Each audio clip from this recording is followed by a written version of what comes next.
The frustration from Howard County School Superintendent is evident. He says there are gaps in state law and regulations resulting in information about the teen's criminal past not transferring when the student enrolled in a new school. And it's just the latest example of information being shielded.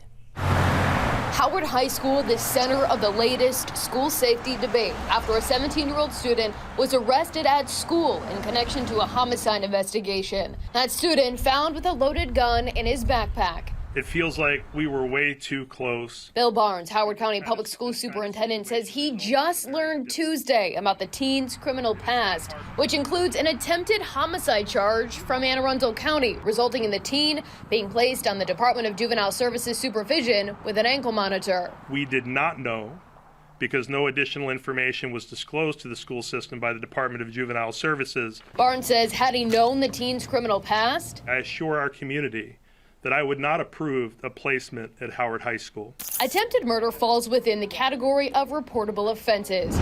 State law requires the arresting law enforcement agency to alert the school system anytime a student is arrested and charged with one of those offenses off campus. Fox 45 News confirming the teen was a student at Meade High School in Anne Arundel County until March 2023. We knew that we had a student from a neighboring district who was enrolling in our school system last spring and receiving support from the Department of Juvenile Services. According to the latest reportable offenses report from the Maryland State Department of Education obtained by Fox 45 News, Howard County had 93 reportable offenses in the 2022-2023 school year. Since July 1st of this year, Howard County Schools says there have been 30 reportable offenses for active students. But Barnes says there's a lack of clear communication between DJS, law enforcement, and other school districts about the history of students. But when the student transferred to our district, there was a gap. We had no record and were unable to get information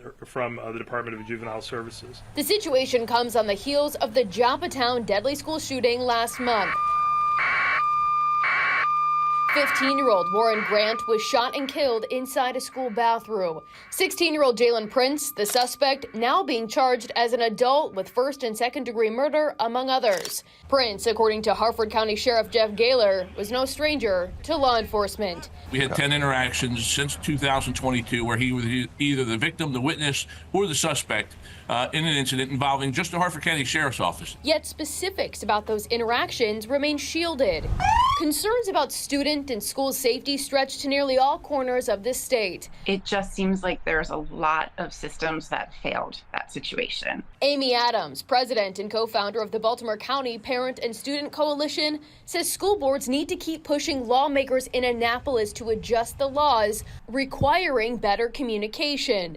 After the Joppatown shooting, Adams and her group sent this letter to the Baltimore County's House delegation urging them to act. The letter says Governor Wes Moore's promise to address juvenile gun violence has not resulted in tangible action. Quote, leaving us with empty words and a growing body count. Adding, we cannot afford to avert our eyes from this crisis any longer. Our children deserve real solutions, not meaningless promises. It's common sense. We have to protect the majority of our kids and the adults in the buildings in our schools. We want our kids to feel safe in school. We want our teachers to be safe in school, and we want them to learn and focus on learning. She says so far, state lawmakers from Baltimore County have yet to respond to the letter. Meanwhile, in Howard County, Barnes says he's launching a review of the 48 students the district knows connected to reportable offenses or committed to DJS to ensure those students are placed properly.